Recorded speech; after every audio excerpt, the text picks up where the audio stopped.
ओम सूर्याय नमः। आप सभी का हमारे YouTube चैनल पर हार्दिक स्वागत है। आज आप सुनेंगे पौष मास के हर रविवार को सुनी जाने वाली रविवार व्रत कथा। इससे पहले मेरा आप सभी से अनुरोध है कि आजकल आप हमारे चैनल पर भागवत कथा और पौष मास महात्म्य की कथाएं भी जरूर सुनिएगा। पौराणिक कथा के अनुसार प्राचीन काल में किसी गांव में एक बुढ़िया रहती थी। वो नियम से रविवार का व्रत किया करती थी। रविवार के दिन सूर्योदय से पहले उठकर बुढ़िया स्नान आदि से निवृत्त होकर अपने आंगन को गोबर से लीपकर साफ करती।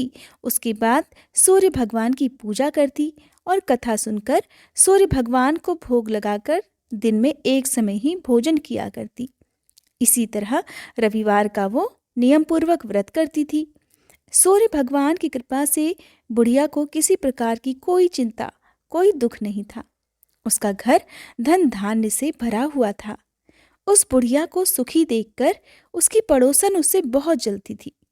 बुढ़िया रोजाना अपनी पड़ोसन के आंगन में बंधी गाय का गोबर लेकर आती और उससे अपना घर लीपती थी। अब शनिवार के दिन रात को एक दिन पड़ोसन ने अपनी गाय को घर के भीतर बांध दिया ताकि बुढ़िया अगले दिन अपना घर ना लीप सके। उधर रविवार की सुबह जब बुढ़िया उठी और लीपने के लिए गोबर लाने के लिए अपनी पड़ोसन के घर गई तो देखा गाय तो आंगन में बंधी भी नहीं थी। इस कारण रविवार के दिन बुढ़िया जो है गोबर ना मिलने के कारण अपना आंगन नहीं लीप पाई। आंगन ना लीप पाने के कारण उस बुढ़िया ने उस दिन सूर्य भगवान को भोग भी नहीं लगाया और उस दिन स्वयं भी भोजन नहीं किया। सूर्यास्त होने पर वह बुढ़िया भूखी प्यासी ही सो गई।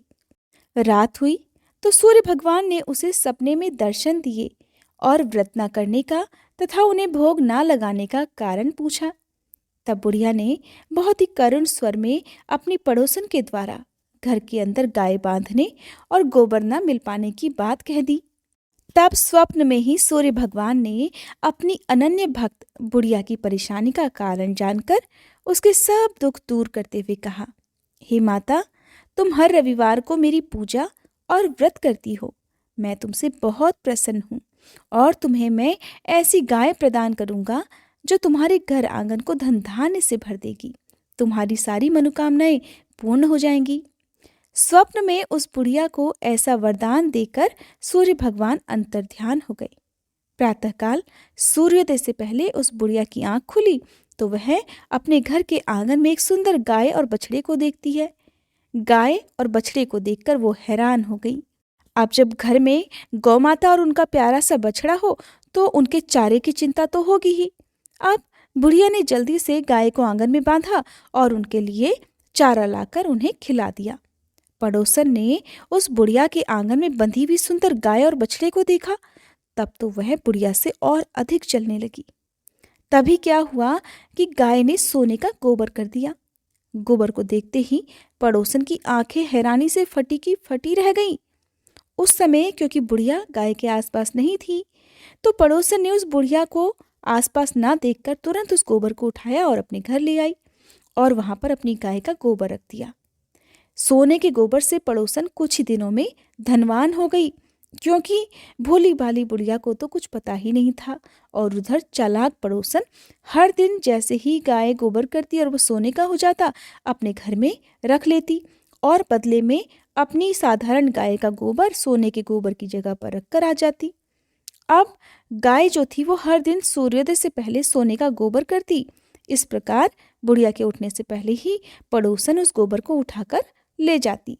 काफी दिन तक ये सब चलता रहा और बुढ़िया को सोने के गोबर के बारे में पता ही नहीं चला। अब बुढ़िया पहले की तरह हर रविवार को नियम पूर्वक भगवान सूर्यदेव का व्रत करती रही और कथा सुनती रही। सूर्य भगवान को जब पड़ोसन की चालाकी का पता चला तब उन्होंने एक दिन बड़ी तेज की आंधी चला दी। जब तेज तेज हवाएं चलने लगी, जोर जोर से पेड़ हिलने लगे तो बुढ़िया ने अपनी गाय को घर के भीतर बांध दिया ताकि गाय को कोई नुकसान न पहुंच सके। उधर नियम के अनुसार गाय ने गोबर किया, क्योंकि गाय तो घर के भीतर बंधी हुई थी। अब जब गाय ने गोबर किया तो वो तुरंत सोने के गोबर में परिवर्तित हो गया। अब जब बुढ़िया ने सोने का गोबर अपने घर के अंदर पड़ा देखा तो बड़ी हैरान हो गई और उसे खुशी भी हुई, कि सूर्य देवता ने उसे बहुत बड़ा वरदान दे दिया है। इतने बड़े चमत्कार की उम्मीद तो बुढ़िया को कभी नहीं थी। बस क्या था, उसी दिन से वह बुढ़िया गाय को घर के भीतर ही बांधने लगी। उधर पड़ोसन सोने का गोबर नहीं ले जा पाई। अब सोने का गोबर जब वो नहीं ले जा पाई तो और अधिक ईर्ष्या करने लगी। सोचने लगी कि इस बुढ़िया को मैं कैसे सबक सिखाऊं। ये बुढ़िया तो सचमुच बड़ी चालाक निकली। पहले तो घर के बाहर अपनी गाय बांधती थी, तब मुझे सोने का गोबर ले जाने में कोई परेशानी नहीं होती थी। अब तो ये घर के भीतर अपनी गाय बांधती है और मुझे अब तो बहुत दिनों से सोने का गोबर भी नहीं मिला। उधर भोली भाली बुढ़िया जो थी वो रोज सोने का गोबर पाकर बहुत धनवान हो गई। अब जब बुढ़िया धनवान हो गई तो उसकी पड़ोसन जो थी वो बुरी तरह जल भूनकर राख होने लगी, बहुत ईर्ष्या करने लगी। अब की बार उसने अपने पति को नगर के राजा के पास भेज दिया और बुढ़िया के पास सोने का गोबर देने वाली गाय है ऐसा अपने पति से कहलवा भेजा, ताकि राजा को पता चले तो राजा उसकी गाय को अपने कब्जे में कर ले। राजा ने जब ये बात सुनी तो उसने अपने कुछ सैनिक भेजकर बुढ़िया की गाय लाने का आदेश दे डाला। अब सैनिक जो थे वो बुढ़िया के घर पहुंच गए। उस समय बुढ़िया सूर्य भगवान को भोग लगाकर स्वयं भोजन ग्रहण करने ही वाली थी। तभी राजा के सैनिक जबरदस्ती गाय और बछड़े को महल की तरफ ले चले। बुढ़िया ने उनसे बहुत प्रार्थना की कि वो उसकी गाय को ना लेकर जाएं। बहुत रोई गिड़गिड़ाई, लेकिन राजा के सैनिक नहीं माने क्योंकि राजा का आदेश था। अब गाय और बछड़े के चले जाने से बुढ़िया को बहुत दुख हुआ। मारे दुख के उस दिन बुढ़िया ने कुछ नहीं खाया और भूखी प्यासी ही सारी रात सूर्य भगवान से अपनी गाय और बछड़े को लौटाने के लिए प्रार्थना करती रही। उधर गाय राजा के महल में पहुंच चुकी थी। ये देखकर राजा बड़ा खुश हुआ। सुबह जब राजा ने सोने का गोबर देखा तो उसके आश्चर्य का ठिकाना नहीं रहा। उधर सूर्य भगवान को भूखी प्यासी बुढ़िया को इस प्रकार रोते देखकर, इस प्रकार दुख में देखकर और प्रार्थना करते देखकर बहुत दया आ गई।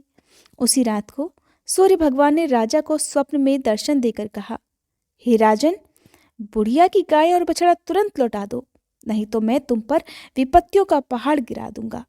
तुम्हारे राज्य में भूकंप आ जाएगा, तुम्हारा महल नष्ट हो जाएगा और तुम्हारे राज्य में अकाल पड़ जाएगा।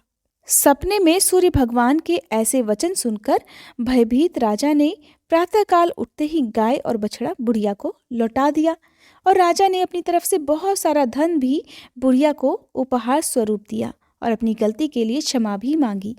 राजा ने पड़ोसन और उसके पति को उनकी इस दुष्टता के लिए दंड भी दिया। साथ ही राजा ने इसके बाद से अपने राज्य में घोषणा करवा दी कि सभी स्त्री पुरुष रविवार को व्रत किया करें और राजा की प्रजा ने भी ऐसा ही किया। रविवार का व्रत करने से सभी लोगों के घर धन धान्य से भर गए, चारों ओर खुशहाली छा गई। सभी लोगों के शारीरिक कष्ट और बीमारियां दूर हो गई। निसंतान स्त्रियों की गोद भर गई। राज्य में सभी स्त्री और पुरुष सुखी जीवन यापन करने लगे। बोलिए सूर्य देवता की जय। अगर आपको ये वीडियो पसंद आई हो तो वीडियो को लाइक करके हमारे चैनल को सब्सक्राइब करना मत भूलिएगा।